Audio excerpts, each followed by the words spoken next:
हाँ जी, ऑनलाइन में audio video सभी को पहुंच पा रही है ठीक से।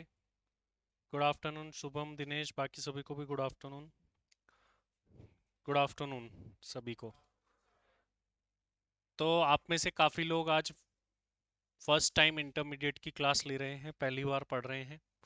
तो पहला तो अपन आज की क्लास में पूरे इंटर को समझेंगे क्या है, और फिर हमारा जो सब्जेक्ट है उसको भी समझेंगे। टैक्सेशन सब्जेक्ट आप मेरे साथ पढ़ेंगे, और ग्रुप टू में एक ऑपरेशन मैनेजमेंट नामक सब्जेक्ट होता है, वो आप मेरे साथ पढ़ेंगे।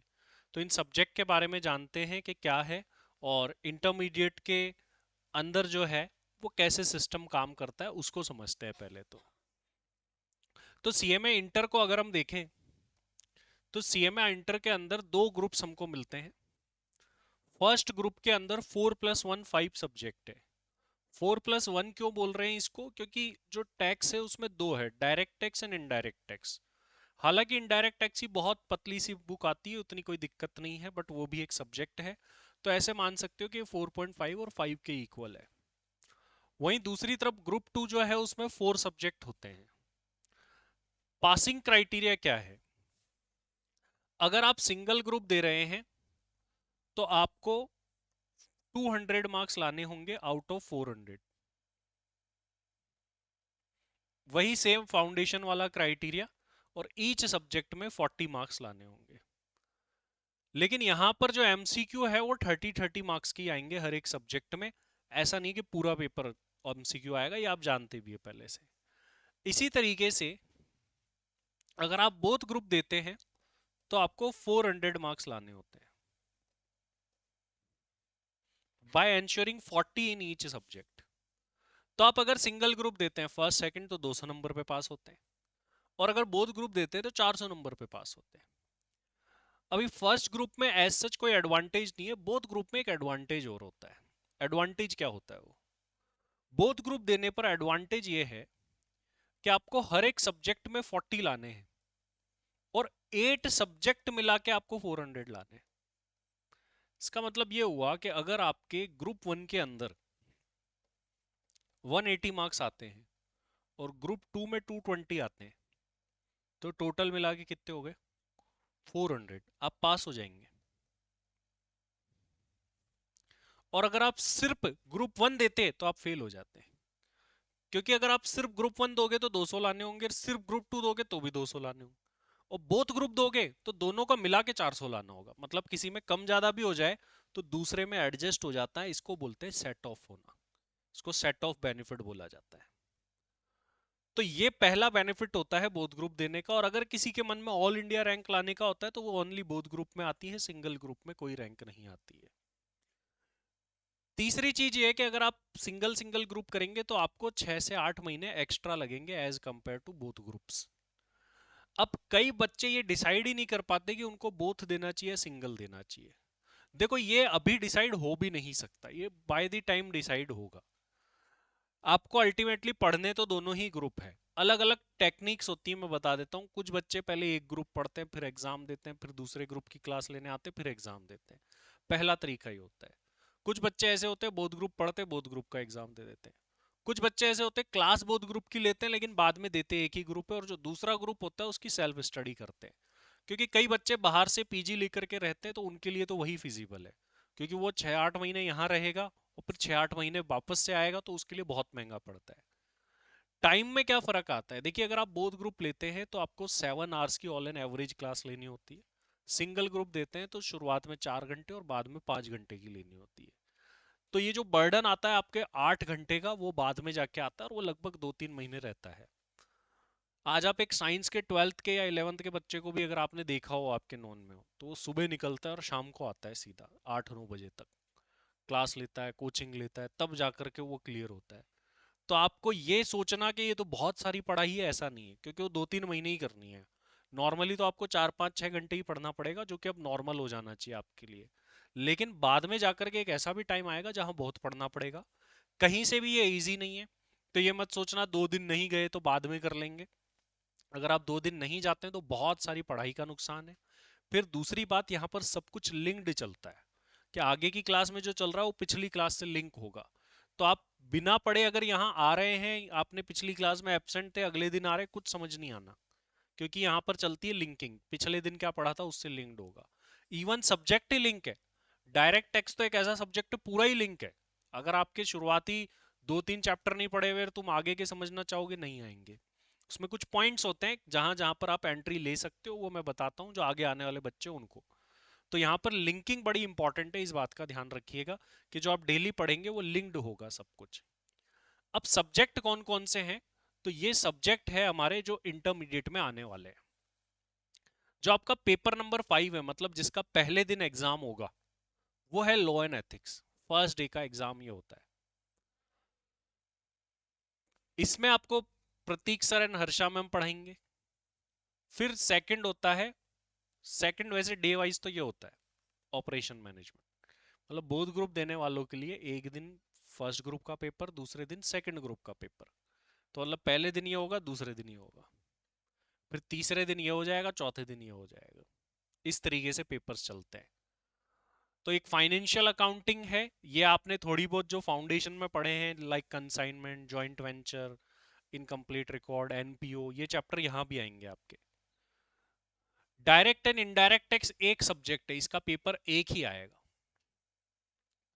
अगर आप इसकी सारी क्लास ले लेते हैं और सारे टेस्ट दे देते हैं तो ये आपको बहुत आसान लगने वाला है सब्जेक्ट।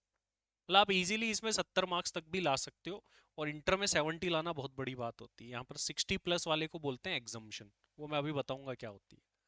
तो ये टैक्स का पेपर है, ये दोनों मिलके बनता है। कॉस्टिंग ग्रुप 1 में भी है। तो ये जो मैनेजमेंट अकाउंटिंग के नाम से ना, ये भी कॉस्टिंग है। तो मैनेजमेंट अकाउंटिंग में जो भी आप पढ़ोगे वो 30% कंटेंट यहाँ पर है। मतलब यहाँ का कंटेंट यहाँ पर भी है। जैसे स्टैंडर्ड कॉस्टिंग एक चैप्टर है, मार्जिनल कॉस्टिंग एक चैप्टर है, और बजट एक चैप्टर है। वो तीनों चैप्टर इधर भी है। और वो 3 चैप्टर इस सब्जेक्ट का 50% कोर्स कवर करते हैं।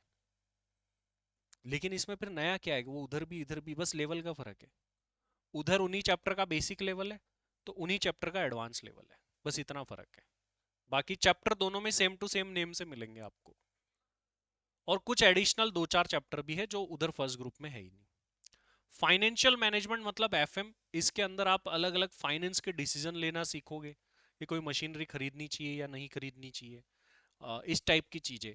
और वो जो एक फाइनेंस होता है स्टॉक मार्केट वाला, वो फाइनल के अंदर आएगा। तो यहाँ पर आप बेसिक फाइनेंशियल मैनेजमेंट पढ़ोगे। जब आप बीकॉम करोगे तो सेकंड ईयर और थर्ड ईयर और एमकॉम का सारा सिलेबस इंटर का है। मतलब ये इंटर में जो भी पढ़ोगे ये आपका सारा बीकॉम हो गया। आपको बीकॉम बीकॉम पढ़ने की जरूरत नहीं पड़ेगी आगे से, second year third year M Com में। कॉर्पोरेट अकाउंट्स एंड ऑडिट, ये इसमें एक तो कंपनी अकाउंट्स है, issue of share, issue of debenture, preference share वाले चैप्टर, रिडम्पशन वाले चैप्टर, वो भी इसमें आएंगे, और कुछ नए चैप्टर भी आएंगे। और ऑडिट एक थ्योरी वाला टॉपिक है जो अलग से है 50 मार्क्स का। ऑपरेशन मैनेजमेंट में भी एक तो ऑपरेशन मैनेजमेंट है 60 मार्क्स का, और स्ट्रेटेजिक मैनेजमेंट है जिसको आप मैनेजमेंट भी कह सकते हो। जो आपने फाउंडेशन में मैनेजमेंट पढ़ा ना, उसी के आगे का लेवल है। फिर फाइनल में भी आएगा मैनेजमेंट, स्ट्रेटेजिक परफॉर्मेंस मैनेजमेंट के नाम से। ये मैनेजमेंट सब्जेक्ट डालते ही क्यों ये बात? आप देखो जो डिग्री आप कर रहे हो उसका नाम है कॉस्ट एंड मैनेजमेंट अकाउंटेंट। इसका मतलब उसके नाम में ही क्या आ रहा है, मैनेजमेंट अकाउंटेंट। मतलब आपको मैनेजमेंट की नॉलेज तो होनी ही चाहिए। इस वजह से फाउंडेशन में इकोनॉमिक्स के साथ मैनेजमेंट है, इंटर में ये ओएम के साथ में एसएम जो है स्ट्रेटेजिक मैनेजमेंट है, और फिर उसके बाद में फाइनल के अंदर स्ट्रेटेजिक परफॉर्मेंस मैनेजमेंट है। तो तीनों लेवल पर मैनेजमेंट मिलना ही मिलना है, क्योंकि आपके डिग्री के नाम में ही मैनेजमेंट है। इस वजह से ये मैनेजमेंट वर्ड आता ही आता है। तो ये आपके सब्जेक्ट्स होने वाले हैं जो अपन पढ़ेंगे। अब हम हमारे सब्जेक्ट पर बात करते हैं जो कि है टैक्सेशन, टैक्स। इस सब्जेक्ट में हमको क्या पढ़ना है, ये क्या होता है। टैक्स के बारे में आपको कुछ पता कि टैक्स क्या होता है, व्हाट इज टैक्स? अगर तुमसे कोई पूछ ले ऐसे ही कि टैक्स क्या होता है, तो तुम क्या जवाब दोगे? कुछ भी जवाब दे सकते हो ऐसे कि जो आपको लगता है भाई। हाँ, ठीक है। जो गवर्नमेंट को हम पे करते हैं, सर्विसेज प्रोवाइड के लिए नहीं बोल सकते, इंफ्रास्ट्रक्चर प्रोवाइड के लिए बोल सकते हैं। क्योंकि गवर्नमेंट जहाँ सर्विसेज देती है वहाँ पैसा भी लेती है। जैसे आप मान लो बस में आते हो, गवर्नमेंट वाली तो वो पैसे लेती है वहाँ पे। तो वो जो पैसा लिया, क्या वो टैक्स है? वो टैक्स नहीं है, वो तो उनकी सर्विसेज का कंसिडरेशन हुआ। ठीक है। आपने रेड लाइट तोड़ दी, चालान कट गया, क्या वो टैक्स है? वो भी टैक्स नहीं। तो इसका मतलब सिर्फ उसको तो टैक्स नहीं बोला जा सकता, मतलब गवर्नमेंट के द्वारा लिए गए सारा पैसा टैक्स तो नहीं है, क्योंकि वो अलग अलग नाम से ले रही है, कभी फाइन के नाम से ले रहे हैं, कभी अपनी सर्विसेज का कंसिडरेशन ले रहे हैं। तो टैक्स होता क्या है फिर? मतलब टैक्स एक ऐसी चीज है जो एडिशनल है, बिना बात के ली जा रही है, अगर सिंपल शब्दों में बोले तो। मतलब गवर्नमेंट हमें कुछ नहीं दे रही है, इंफ्रा दे रही है, जो आप देख रहे हो जिस रोड पे आप चल के आए हो, ठीक है, उसमें रेलिंग लगा दी, फिर आपको और भी बहुत सारी चीजें, गवर्नमेंट हॉस्पिटल होते हैं, गवर्नमेंट स्कूल्स होती है, ये गवर्नमेंट के जितने भी काम चल रहे हैं ये सब टैक्स के पैसों से चलते हैं। इसके अलावा ये जो फाइन्स वगैरह पेनल्टीज वगैरह होती है वहां से चलते हैं। और कुछ टैक्स के बारे में आप जानते हो कि इसको टैक्स बोलते हैं? आपको जो भी मन में आए बता सकते हैं। यस। हम्म। बिल्कुल सही। आप में से कौन कौन टैक्स देता है? किस किस ने टैक्स दिया है आप में से? टैक्स दिया है आपने? आप सभी टैक्स देते हो, सुबह उठने से लेके शाम को सोने सोने तक। सुबह उठे टैक्स देना है, जैसे ब्रश करा उसमें टैक्स है, ठीक है, टूथपेस्ट के अंदर, ब्रश के अंदर। फिर तुम जिस गाड़ी पे चल के आए उसको खरीदते टाइम टैक्स दिया, उसको चलाने के लिए जो पेट्रोल डलवाते हो उसमें भी टैक्स देते हो, जो उसकी सर्विस करवाते हो उसमें भी टैक्स देते हो। फिर तुम यहाँ आके बैठे हो, ये जो सब कुछ चीज़ें इन सब में टैक्स है, ठीक है, ये लैपटॉप में टैक्स है, इसमें टैक्स है, इस बेंच में टैक्स है, जो तुम मुझसे पढ़ रहे हो उसमें टैक्स है, ये जो कैमरा लगा उसमें टैक्स है, यहाँ सब हवाओं में भी टैक्स है। अगर तुम सही से सांस लोगे तो पता चलेगा कि ऑक्सीजन की जगह टैक्स ही आ रहा है हवा में भी। तो हर जगह टैक्स है। आप कुछ भी चीज कर रहे हैं, लगभग लगभग हर चीज के अंदर टैक्स है। टैक्सेस के नेचर अलग अलग है। एक इनकम टैक्स होता है, एक इनडायरेक्ट टैक्स होता है, जिसको अपन डायरेक्ट टैक्स और इनडायरेक्ट टैक्स बोल सकते हैं। ये जो टैक्सेस आप देते हो बेसिकली इनडायरेक्ट टैक्सेस होते हैं, जो आपको बता के नहीं लिए जाते। आप कुछ भी चीज खरीदते हो, बिल के अंदर लग के आता ना जीएसटी, तो वो इनडायरेक्ट टैक्स हो गया। अमेजोन से कुछ भी मंगाया उसमें टैक्स लग के आया, वो क्या है? इनडायरेक्ट टैक्स है वो। तो टैक्स तो आप देते हो और डेली लाइफ के अंदर देते रहते हो, लेकिन वो इनडायरेक्ट टैक्सेस होते हैं। और डायरेक्ट टैक्सेस किस पे देते हो? इनकम्स के ऊपर देते हो। अब टैक्स की एक डेफिनेशन बनानी पड़ेगी लेकिन सरकार को, ठीक है, तो वो टैक्स क्या होता है, कैसे होता है? हमारा सिलेबस भी ऐसे ही है, जैसे अभी अपन ने दो टैक्स के नाम लिए, इसी तरीके से हमारा सब्जेक्ट भी बटा हुआ है। तो सब्जेक्ट को दो पार्ट में बांटा हुआ है। आपको जब नोट करना होगा तब मैं बता दूंगा, तब करना है। यहाँ वैसे आगे भी इधर भी डायरेक्ट टैक्सेशन और इनडायरेक्ट टैक्सेशन। अब आप अगर बुक को देखोगे तो ये डायरेक्ट टैक्सेशन दे रखा है 50 मार्क्स का, और इनडायरेक्ट टैक्सेशन दे रखा है 50 मार्क्स का। ऐसे करके 50-50 करके तो पेपर कितने का बना?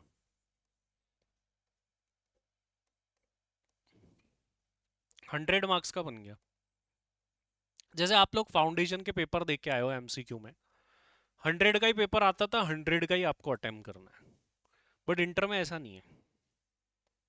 इंटर में पेपर आएगा 128 मार्क्स का,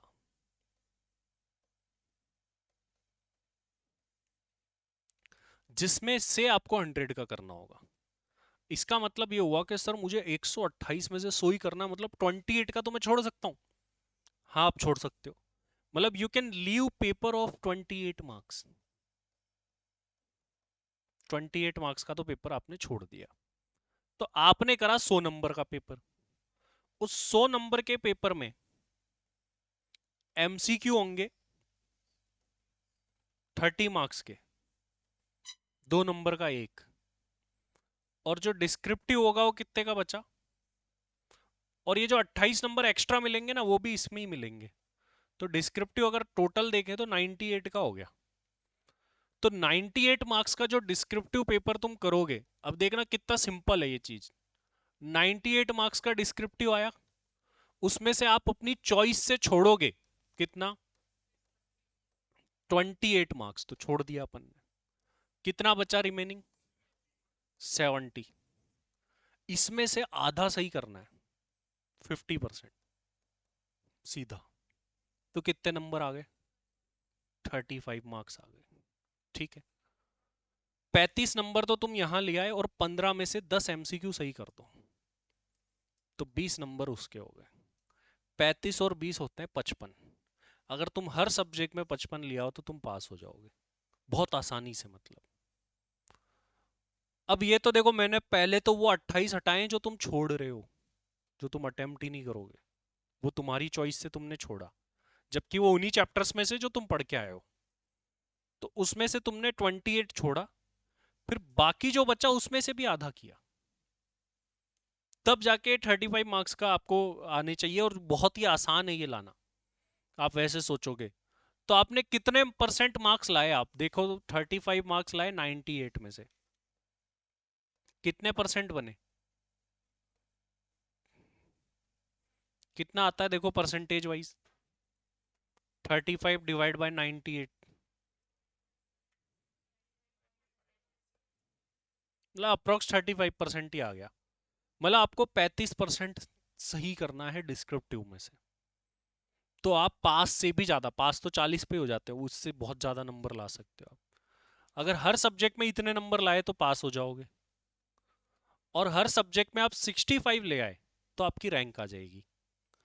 तो अगर आपको रैंक लानी है तो 65 मार्क्स लाने होंगे, तो आप लगभग लगभग रैंक तक पहुंच जाओगे।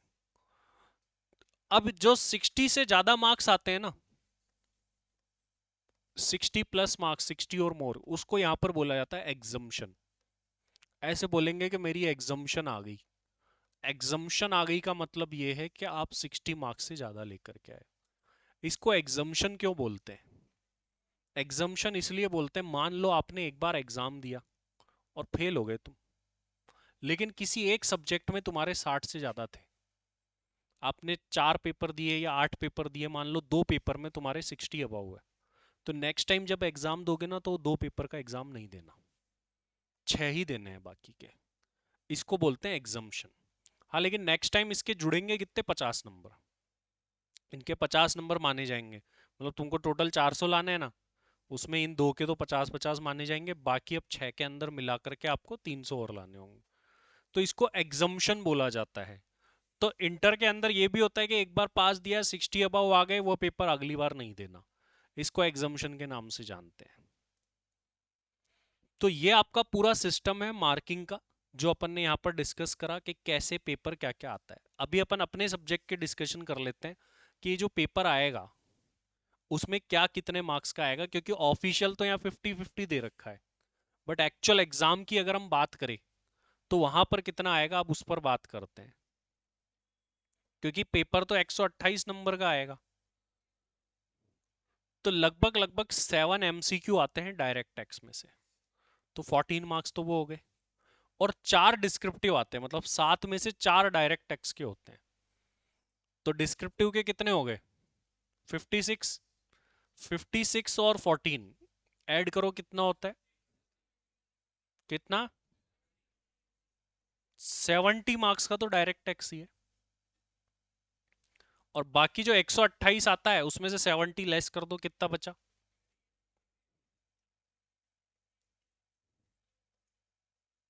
58 मार्क्स का ये है। और इसमें खास बात क्या है, इसमें स्ट्रेटेजी वाइज अगर आप देखो, तो अगर तुमको डायरेक्ट टैक्स ज्यादा अच्छा लग रहा है तो तुम उसको ज्यादा कर लो, 70 मार्क्स तक भी डायरेक्ट टैक्स कर सकते हो तुम। तो अगर तुम सिर्फ डायरेक्ट टैक्स पढ़ के जाते हो एग्जाम में, इनडायरेक्ट टैक्स किसी ने पढ़ा ही नहीं, तो 70 नंबर का पेपर कर पाएगा। और इस 70% में अगर 80% एक्यूरेसी आई तो 56 नंबर आएंगे। तो और इनडायरेक्ट तो अभी तक पढ़ा ही नहीं, करा ही नहीं, एक बुक ही नहीं पढ़ी। हालांकि इनडायरेक्ट टैक्स बहुत आसान है, इसमें से आते हैं 3 क्वेश्चन डिस्क्रिप्टिव में, और बाकी एमसीक्यू आते हैं। अगर आप इसको अटेम्प्ट करने जा रहे हैं तो ये इजी होता है। ये जो 58 नंबर है ना, ये आप 30 मिनट में कर सकते हैं, इतना आसान होता है। मतलब आधे घंटे में, 40 मिनट में तो ये पूरा ही हो जाता है। अगर आप क्लासेस वाइज भी देखोगे तो 50 से 60 क्लास में पूरा इनडायरेक्ट टैक्स हो जाएगा, और वहीं 120 क्लास लगेगी डायरेक्ट टैक्स में। तो ऐसे ये सब्जेक्ट बना आपका 180 क्लासेस का, 180 क्लासेस लगेगी। एक समय के बाद में दोनों की क्लास लगने लगेगी, मतलब डीटी की भी लगेगी 1 घंटा, तो आईडीटी की भी लगेगी। बट आप वहां देखो तो ये इसका आधा है, जो डायरेक्ट टैक्स है उसका भी आधा पढ़ना है इनडायरेक्ट में, और मार्क्स उतने मिल रहे हैं अपने को। तो ये स्ट्रेटेजिक पॉइंट ऑफ व्यू से आप देख सकते हो क्या है। अब हम बात कर रहे थे कि टैक्स होता क्या है। इसके बारे में। अगर हम टैक्स की डेफिनेशन देखें तो डेफिनेशन फॉर्म में कहा जाता है टैक्स इज ए कंपल्सरी, अभी आपको नोट नहीं करना है क्योंकि पीछे से करेंगे अभी अपन note, compulsory extortion of money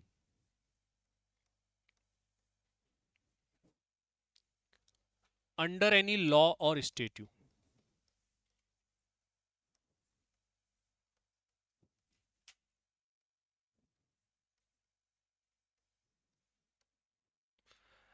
अब इस डेफिनेशन को अगर मैं देखूं कि टैक्स के बारे में जो डेफिनेशन बनाई गई है इसमें तीन बातें निकल करके आती है। वो तीन बातें क्या है अगर हम देखें तो पहली बात तो यह है कि ये कंपल्सरी एक्सटोर्शन है। एक्सटोर्शन मतलब होता है उगाई, मतलब ये तुमसे कंपल्सरीली लिया जाएगा, देर इज नो ऑप्शन कि तुम चाहो तो दो ना दो, देना ही पड़ेगा। फिर दूसरा बोला ऑफ मनी, मतलब जो टैक्स लिया जाएगा ना वो मनी के फॉर्म में लिया जाएगा। कल को तुम्हारे पास में पैसा नहीं है, बोले पैसा नहीं है सर और कुछ ले लो, कपड़े ले लो, बर्तन ले लो, ऐसे नहीं होगा। टैक्स ही देना पड़ेगा, मतलब पैसा ही देना पड़ेगा टैक्स में, और कोई चीज नहीं दे सकते। और तीसरी बात क्या बोली, अंडर एनी लॉ, मतलब टैक्स लॉ नहीं है तो टैक्स नहीं ले सकते। मतलब अगर इनकम टैक्स ले रहे तो इनकम टैक्स का लॉ बन रखा है, जीएसटी ले रहे तो जीएसटी का लॉ बन रखा है। अगर किसी भी टैक्स का कानून नहीं है, लॉ नहीं है, तो वो नहीं लिया जा सकता। तो जितने भी टैक्सेस आज की डेट में आप देख रहे हैं तो वो सब लॉ बने हुए हैं, उसके बिना सरकार कुछ ले ही नहीं सकती। चाहे income tax, custom duty, GST, ये सब के लॉ बने हुए होते हैं तभी लिए जा सकते हैं।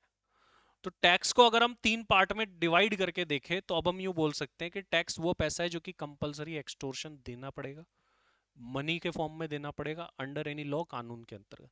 किसे देना पड़ेगा ये भी अपन ऐड ऑन कर सकते हैं। टैक्स किसको देते हैं, क्या तुम मेरे को टैक्स दोगे, नहीं, मेरे को दे भी दिया अगर इनडायरेक्ट टैक्स जीएसटी जमा भी कराया तो मैं कहां दूंगा फिर, गवर्नमेंट को। और गवर्नमेंट को क्यों देते हैं भाई, गवर्नमेंट क्या करेगी, इंफ्रास्ट्रक्चरल डेवलपमेंट या फिर यूं बोले फैसिलिटीज प्रोवाइड कराएगी।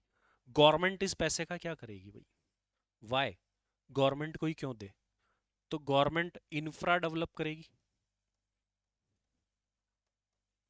रोड वगैरह, ब्रिज, डैम, ये सारी चीजें बनेगी इससे।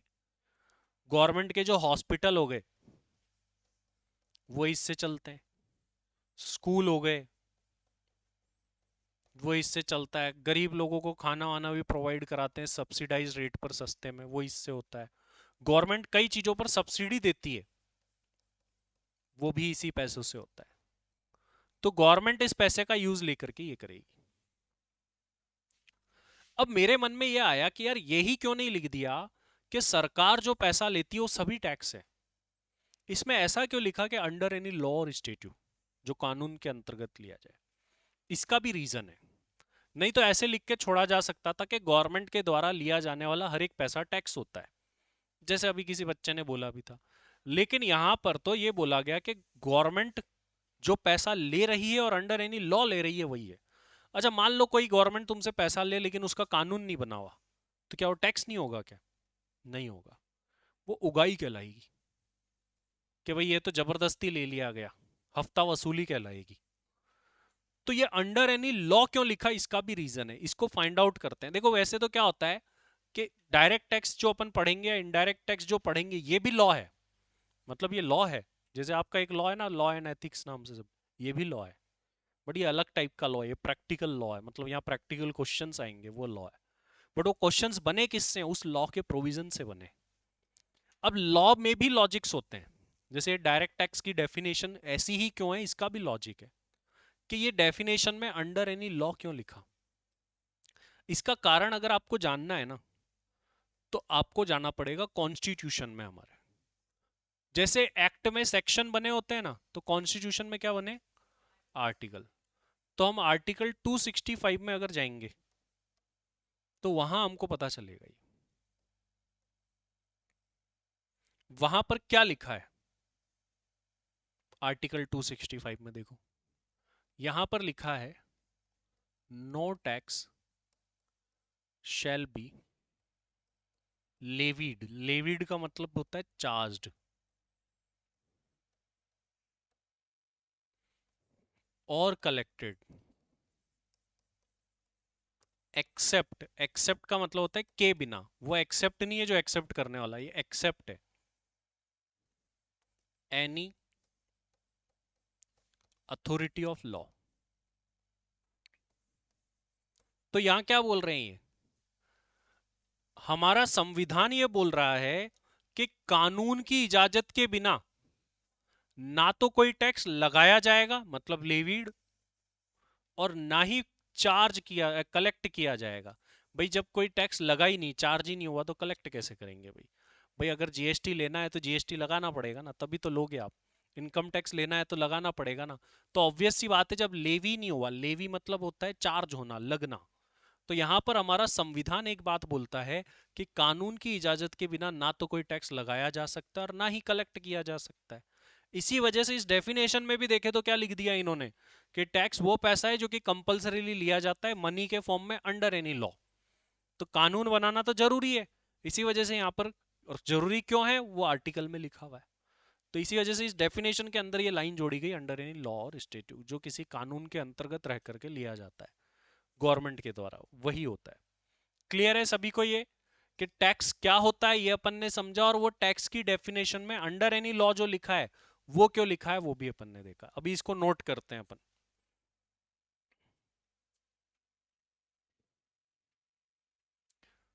पहले तो आप सब्जेक्ट का नाम लिख लेंगे टैक्सेशन, पेपर नंबर 7, टैक्सेशन।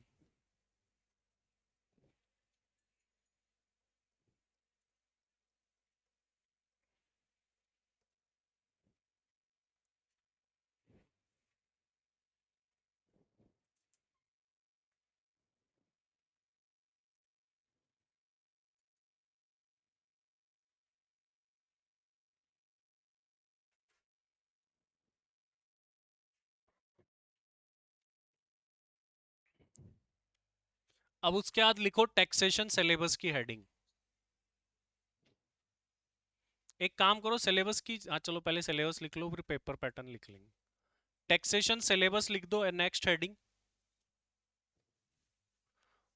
और टैक्सेशन सिलेबस के नीचे ये लिख दो, डायरेक्ट टैक्स इनडायरेक्ट टैक्स। अब बाकी सब्जेक्ट में तो क्या है, सिलेबस के अंदर आपको चैप्टर के नाम बताए होंगे, यहाँ पे ऐसा नहीं होगा, क्योंकि यहाँ पर सिलेबस भी सिलेबस में है। मतलब जो चैप्टर के नाम है ना, वो भी अपने को पढ़ने हैं, तो उसी से सिलेबस बनेगा। तो यहाँ पर ऐसे चैप्टर के नाम नहीं मिलेंगे, यहाँ पर डायरेक्ट जब इसको पढ़ेंगे ना तो इसमें कुछ नाम आएंगे, वही अपना सिलेबस होगा। तो डायरेक्ट टैक्स इनडायरेक्ट टैक्स में ये भी लिख लेना कि मार्क्स कितने हैं एज पर बुक। बुक के अकॉर्डिंग ये है, एग्जाम में एक्चुअल में इतने इतने नंबर का आता है। जब आप सेल्फ स्टडी प्लान करेंगे अपनी, तो इस बात को ध्यान रखेंगे कि ये इतने नंबर का आता है और अकॉर्डिंगली प्लान कर सकते हैं। इंटर में ऐसा भी है कि आप कुछ चैप्टर छोड़ के भी जा सकते हो, फाउंडेशन में ऐसा नहीं था, क्योंकि वहां सारे कंपलसरी है। यहाँ पे क्या छोड़ के जा सकते हो उसको भी एस्टिमेट किया जा सकता है, लेकिन आज नहीं बताएंगे, वो तो जब सिलेबस हो जाएगा, जब तुम एग्जाम में जाने वाले होंगे तो बताएंगे कि भाई ये इसको थोड़ा कम पढ़ लो, इसको अच्छे से पढ़ लो, इसको छोड़ सकते हो, इसको करना मैंडेटरी है। इसके बाद में आप लिख लीजिए पेपर पैटर्न।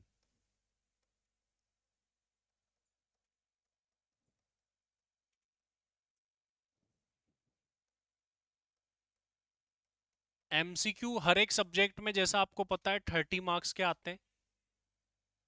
अब इसमें डायरेक्ट टैक्स में से आएगा 14 मार्क्स का,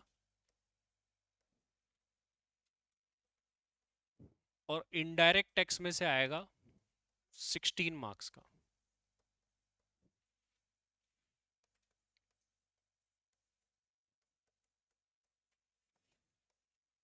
डिस्क्रिप्टिव पार्ट की अगर मैं बात करूं, तो 2A, 2B, 3A, 3B, 4A and 4B।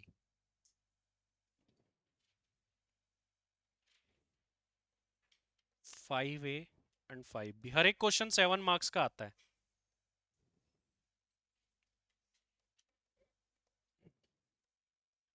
ये डायरेक्ट टैक्स में से आएंगे। 6th A, 6B, 7A, 7 का B, 8 का A एंड 8 का B, ये इनडायरेक्ट टैक्स में से आएंगे। और आगे जाके मैं आपको इसके चैप्टर भी बता दूंगा जब आप सिलेबस पता चलेगा आपको, ये 2 का A कौन से चैप्टर से आएगा, 2 का B कौन से चैप्टर से आएगा।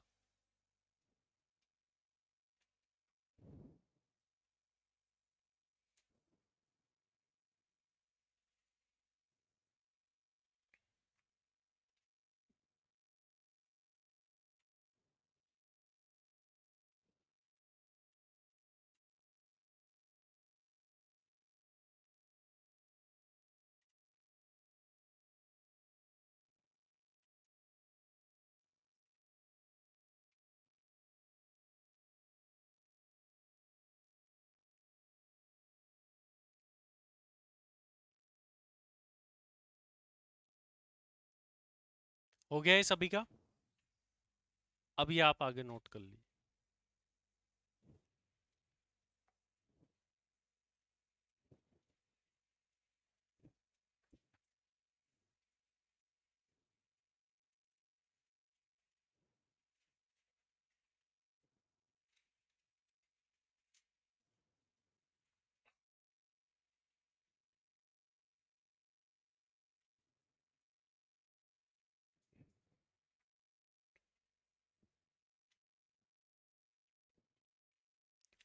ऑनलाइन में ये जो एक नाम है पहाड़ी मुसाफिर, ये तुम्हारा एक्चुअल नेम है या ये ऑटोमेटिक ले लिया था ऐप ने लॉगिन करते टाइम।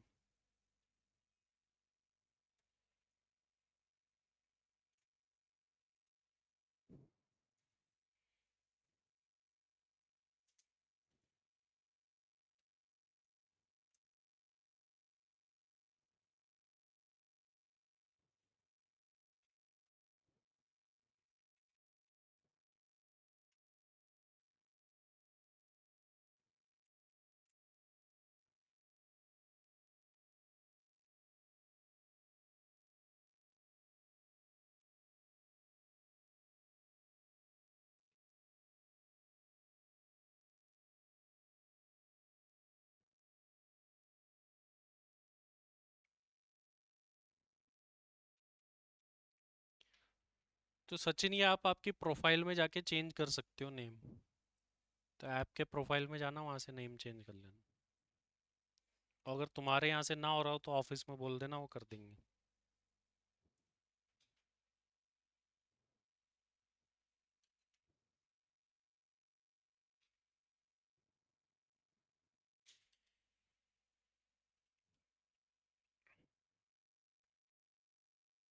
तो वैसे आप पहाड़ी हो एक्चुअल में? ये बताओ कहाँ से हो फिर आप? ये पहाड़ी मुसाफिर लिखा है तो या तो तुम पहाड़ी हो या तुम घूमने जाते रहते हो।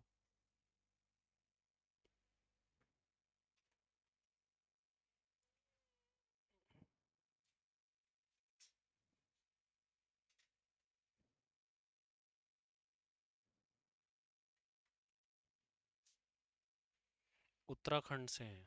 अच्छा। उत्तराखंड में कहाँ से हो? चमोली। ठीक।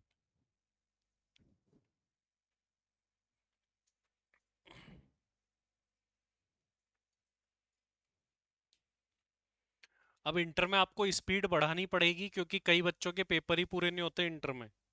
तो ये ध्यान रखना, फाउंडेशन में तो ये टेंशन थी कि ये सही है या ये गलत है।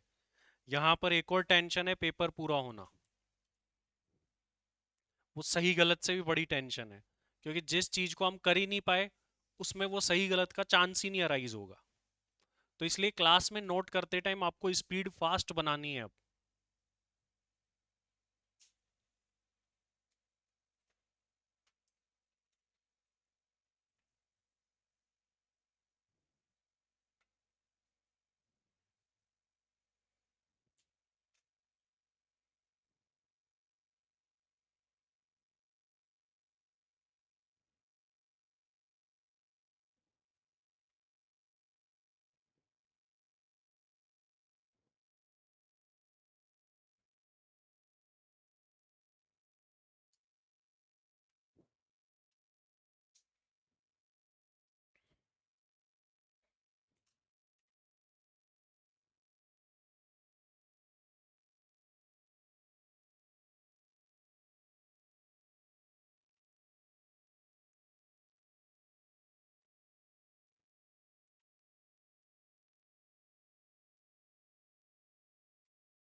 हो गया ये सभी का।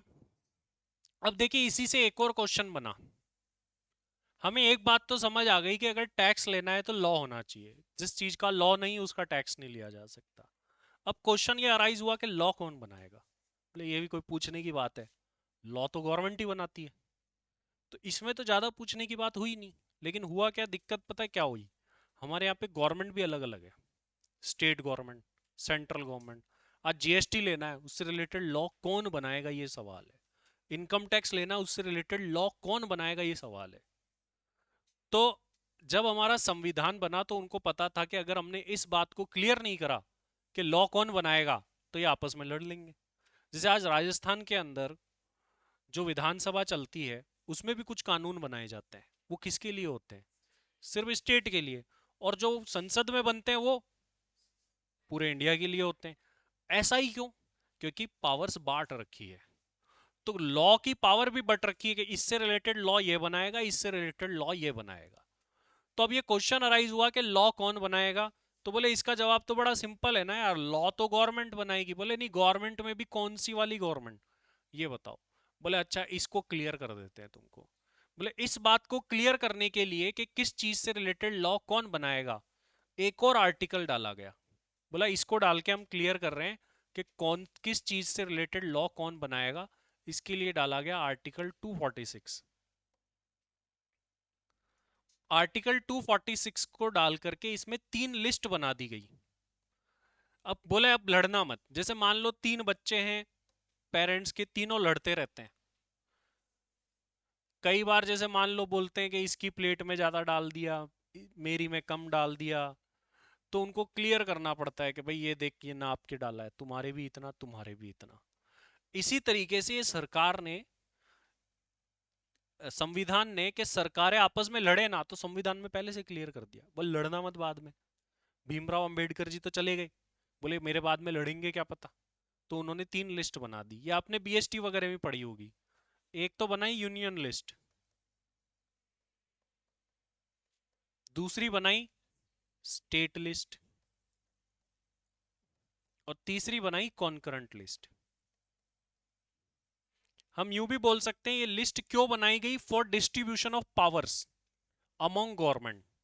गवर्नमेंट के बीच में पावर्स को बांटने के लिए, कि कल कोई आपस में लड़े ना कि ये वाला टैक्स तो हम लेंगे, ये वाला टैक्स तो हम लेंगे। तो इसलिए पावर बांट दी। अब यूनियन लिस्ट में जिस जिस चीज का नाम आ गया, या यूं बोले जिस जिस टैक्स का नाम आ गया, उससे रिलेटेड लॉ कौन बनाएगा? Central government. जिस टैक्स का नाम या जिस चीज का नाम स्टेट लिस्ट में है, उससे रिलेटेड लॉ कौन बनाएगा? स्टेट। और जिसका नाम कौन करंट में है वो मिक्स्ड है, दोनों को मिलके बनाना पड़ेगा, मिक्स्ड पावर। आप नोट भी कर सकते हैं साथ में। यूनियन लिस्ट बनाई गई क्यों? पावर देने के लिए सेंट्रल गवर्नमेंट को। अभी सवाल ये आएगा कि सर ये जो हम इनकम टैक्स पढ़ेंगे ये कौन सी लिस्ट में है, ये जो जीएसटी पढ़ेंगे ये कौन सी लिस्ट में है, ये कस्टम ड्यूटी नामक एक टैक्स होता है वो कौन सी लिस्ट में है, वो भी क्लेरिफाई हो गया।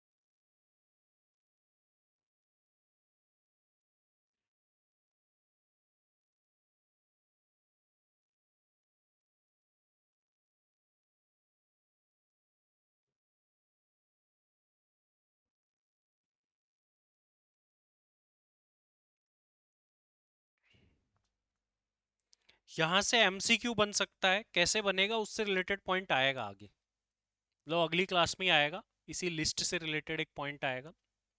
देखिए अभी तक अपन ने क्या क्या पढ़ लिया, अपन ने सिलेबस के बारे में जान लिया, सब्जेक्ट्स इंटर में एक ग्रुप दो ग्रुप कैसे क्या होते हैं वो भी जान लिया, एक ग्रुप में क्या रहता है, दो ग्रुप देने के क्या बेनिफिट्स है। इसके बाद में हमने हमारे सब्जेक्ट के बारे में जाना, पेपर नंबर 7। पेपर नंबर 7 दो पार्ट में बटा हुआ है। इंस्टीट्यूट से भी आपको दो बुक मिलेगी, यहाँ से भी दो बुक मिलेगी, अलग अलग नोट्स होंगे, डायरेक्ट टैक्स के अलग, इनडायरेक्ट के अलग। डायरेक्ट टैक्स को मोस्टली हम नोट करके पढ़ेंगे क्लास में, वहीं इनडायरेक्ट टैक्स को हम मोस्टली नोट्स से पढ़ेंगे जो आपको मिलेंगे उससे। अब इसके बाद में हमने सबसे पहली बात करी कि टैक्स क्या होता है, तो हमने पढ़ा कि ये कंपलसरी एक्सटोर्शन ऑफ मनी है। मतलब ये ऐसी चीज है जो कंपलसरीली ली जाएगी, मनी के फॉर्म में ली जाएगी और अंडर एनी लॉ ली जाएगी। तो ये तीन बातें यहां से निकल के आई। बोले गवर्नमेंट फिर इस पैसे का क्या करेगी, इंफ्रास्ट्रक्चर डेवलपमेंट के अदर काम करेगी। फिर क्वेश्चन आया कि अंडर एनी लॉ क्यों लिख रखा है। इसकी क्लेरिफिकेशन के लिए हमने पढ़ा आर्टिकल 265, क्योंकि आर्टिकल 265 में लिख रखा है no tax shall be levied और collected except any authority of law. कानून की इजाजत के बिना ना तो कोई टैक्स लगाया जाएगा ना ही कलेक्ट किया जाएगा। इस वजह से आर्टिकल 265 बनाया। फिर क्वेश्चन आया अच्छा लॉ कौन बनाएगा भाई। बोले इसको क्लियर करने के लिए हम डाल रहे हैं आर्टिकल 246। इसमें तीन लिस्ट बना दी ताकि झगड़ा ना हो। बोले जिस जिस चीज का नाम यूनियन लिस्ट में उससे रिलेटेड लॉ बनाएगी सेंट्रल गवर्नमेंट मतलब संसद, जिस जिसका नाम स्टेट लिस्ट में स्टेट गवर्नमेंट मतलब विधानसभा में बनेंगे, और कॉन्करेंट वाले दोनों को मिल बैठ के बात करनी पड़ेगी, देन उसके बाद में बनेंगे। ये बात क्लियर है सभी को। अब आगे की जितनी भी चीजें हैं अभी से मैं बता रहा हूं कि ये सब चीजें लिंक्ड चलेगी, और टैक्स तो स्पेशली लिंक्ड है सारी चीजें। तो आपको रेगुलरिटी मेंटेन करना बहुत जरूरी है। फाउंडेशन में चाहे कोई इरेगुलर रहा हो, आज आ गया कल नहीं आया, यहाँ नहीं चलेगा, बिल्कुल भी 1% नहीं चलेगा। वो आपको थोड़े दिन में वैसे ही पता चल जाएगा। यहाँ पर एक एक चैप्टर 10-10 12-12 15-15 दिन चलते हैं, और वो सब लिंक्ड चलते हैं। तो इस बात का आपको स्पेशल ध्यान रखना है। इससे आगे बढ़ेंगे हम नेक्स्ट क्लास में, आज हम करेंगे इतना ही।